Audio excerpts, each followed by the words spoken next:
میرے پیارے اسلامی بھائیوں اور بہنوں، آج میں آپ کے سامنے ایک ایسا وظیفہ، ایک ایسا عمل لایا ہوں جس نے ہزاروں لوگوں کی زندگی بدل کر رکھ دی ہے۔ یہ صرف ایک عمل نہیں بلکہ ایک ایسی کنجی ہے جو بند دروازوں کو کھول دیتی ہے۔ جب دنیا کے تمام راستے بند ہو جائیں، جب ہر طرف سے مایوسی کے بادل چھا جائیں، تب یہ عصر کے بعد والا عمل اللہ کی غیبی مدد کو کھینچ لاتا ہے۔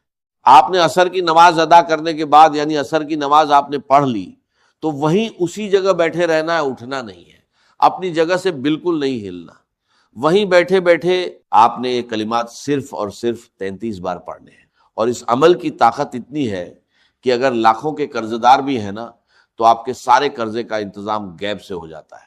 بس تھوڑی سی ہمت اور محنت کر لیں، عصر کی نماز پڑھ لیں، وہی مصلی پر بیٹھ جائیں، کسی کے ساتھ گفتگو نہ کریں اور پورے یقین کے ساتھ اس عمل کو شروع کر لیں، کیونکہ اس عمل کی تاثیر اور طاقت اتنی ہے کہ اس کو جب بھی آزمایا گیا ہے، جب بھی اس کو پڑھا گیا ہے، 100% اس کا رزلٹ ملا ہے۔ پڑھنے والا شخص کبھی مایوس نہیں ہوا۔ میں آپ کو ایک ذاتی واقعہ سناتا ہوں۔ یہ وظیفہ میں نے اپنے ایک انتہائی غریب دوست کو دیا تھا۔ وہ معاشی طور پر بہت ٹوٹ چکا تھا، اس کے گھر میں فاقے تھے، قرضوں کا بوجھ اس کی کمر توڑ رہا تھا۔ میں نے اسے کہا کہ بس یہ عمل کر لو۔ جس دن سے میرے اس دوست نے یہ وظیفہ شروع کیا تو غیب سے اللہ کی ایسی مدد آنا شروع ہوئی کہ اس کی تمام پریشانیاں ختم ہو گئی۔ بس اس بات کا خیال رکھنا ہے کہ نماز عصر ادا کرنے کے بعد اسی جگہ بیٹھنا ہے۔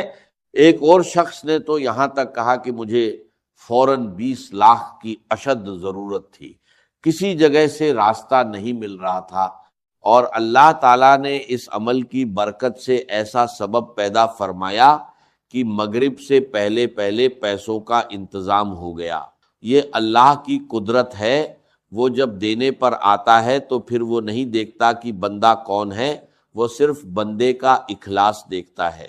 اب آپ نے اس عمل کو کس ترتیب کے ساتھ پڑھنا ہے، ذرا غور سے سنیں۔ سب سے پہلے آپ نے نیت کرنی ہے، یا اللہ مجھے اتنی ضرورت ہے اور تو میری مدد فرما۔ جتنا اخلاص کے ساتھ وہ اللہ کو یاد کرے گا، جتنی چاہت اور محبت کے ساتھ وہ اللہ کو یاد کرے گا، اللہ تعالیٰ اتنی ہی اس بندے کی فریاد کو سنتا ہے۔ تو جب بندہ یہ کلمات پڑھتا ہے تو اللہ فرماتا ہے، جی میرے بندے، کیا چاہتا ہے، کیا مانگتا ہے، میں تجھے عطا کر دوں۔ اس لیے اب آپ کی مرضی ہے کہ آپ اللہ سے کیا مانگتے ہیں۔ آپ کے رزق میں برکت اور کثرت پیدا ہوگی۔ بہت سارے لوگوں کے رزق میں برکت ہوتی ہے، کثرت نہیں ہوتی۔ اس وظیفے کی بدولت اللہ تعالیٰ برکت بھی عطا کرتا ہے اور کثرت بھی عطا کرتا ہے۔ سب سے پہلے آپ نے اپنی اسی جگہ بیٹھ کر صرف اور صرف 7 مرتبہ درود ابراہیمی پڑھنا ہے، جیسا کہ ہم نماز کے اندر پڑھتے ہیں۔ آپ نے اس کو پڑھا، اس کے بعد آپ نے یہ تسبیح 100 مرتبہ پڑھنی ہے، جو تسبیح میں آپ کو بتانے لگا ہوں۔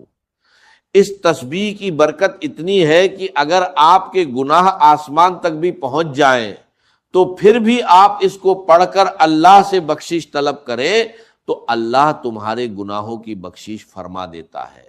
اور جس نے اس کو اپنے اوپر ضروری قرار دیا، اللہ اسے ہر غم سے نجات دے گا اور ایسی جگہ سے رزق عطا فرمائے گا جہاں اس کا وہم و گمان بھی نہیں ہوگا۔ اس کی برکت اتنی ہے کہ اس کو پڑھ کر بارش کی دعا کی جائے تو اللہ بارش کا نزول فرما دیتا ہے۔ تنگ دستی سے نجات طلب کی جائے تو اللہ تنگ دستی سے نجات عطا فرما دیتا ہے۔ پیداوار کم ہے تو آپ اس کے لیے دعا کریں، اللہ کثرت پیدا فرما دیتا ہے۔ اگر آپ اس تسبیح کو پڑھتے رہیں تو آپ پھر کبھی کسی مشکل کا شکار نہیں ہوں گے۔ اگر کبھی کبھار کوئی غم آنے بھی لگے گا، اللہ تعالیٰ اس کی برکت سے اس کو دور فرما دیتا ہے۔ اس لیے زندگی میں جب بھی کبھی ایسا معاملہ ہو، نماز عصر کو ادا کرے، اس کے بعد وہیں بیٹھے بیٹھے اس عمل کو کر لیا کریں، تمام تمہارے معاملات خود بخود حل ہو جائیں گے۔ دیکھیں نماز عصر کی کتنی فضیلت ہے۔ حضور پاک صلی اللہ علیہ وسلم نے فرمایا، وہ شخص دوزخ میں نہیں جائے گا جو سورج نکلنے سے پہلے یعنی فجر اور سورج ڈوبنے سے پہلے یعنی عصر کی نماز پڑھنے والا ہے۔ اس لیے ہمیں چاہیے کہ ہم اس نماز کو کبھی نہ چھوڑیں۔ جب بندہ قبر میں اتارا جاتا ہے، چاہے کسی بھی وقت اتارا جائے، اسے قبر کے اندر بھی ڈوبتا ہوا ہی سورج دکھائی دیتا ہے۔ وہ آنکھیں ملتا ہوا اٹھ بیٹھتا ہے اور کہتا ہے ٹھہرو، مجھے نماز تو پڑھ لینے دو۔ یہ وہی ہوگا جو دنیا میں نماز اثر کا پابند ہوگا۔ اللہ پاک ہم سب کو نصیب فرمائے اور قبر کی سختیوں سے ہمیں محفوظ فرمائے۔ اس لیے دنیا آسان کرنا چاہتے ہو، دنیا میں رہنا آسان کرو۔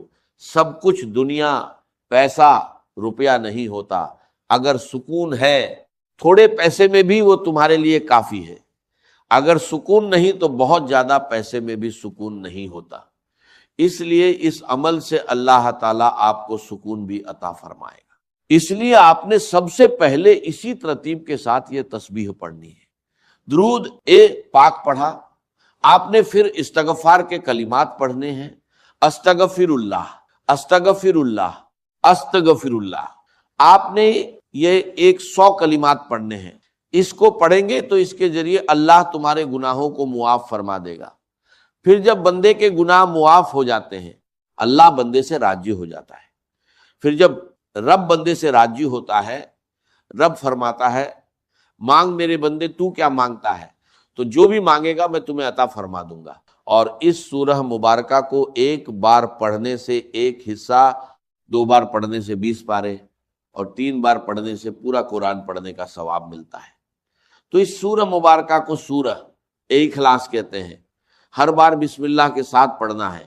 بسم اللہ الرحمن الرحیم، قل هو اللہ احد اللہ الصمد لم یلد ولم یولد ولم یکن لہ کفوا احد۔ اور یہ سورہ جو میں نے ابھی آپ کو پڑھائی ہے، اس کی برکت اتنی ہے، جو بندہ بھی اس کو پڑھتا ہے مرنے کے بعد اس کے جنازے میں اللہ فرشتوں کو شریک کر دیتا ہے۔ اللہ کے نوری ملائکہ اس بندے کے لیے دعا کرتے ہیں، اور اس بندے کے اللہ تعالیٰ 50 سال کے گناہ معاف فرما دیتا ہے، جو اس سورہ مبارکہ کی تلاوت کثرت کے ساتھ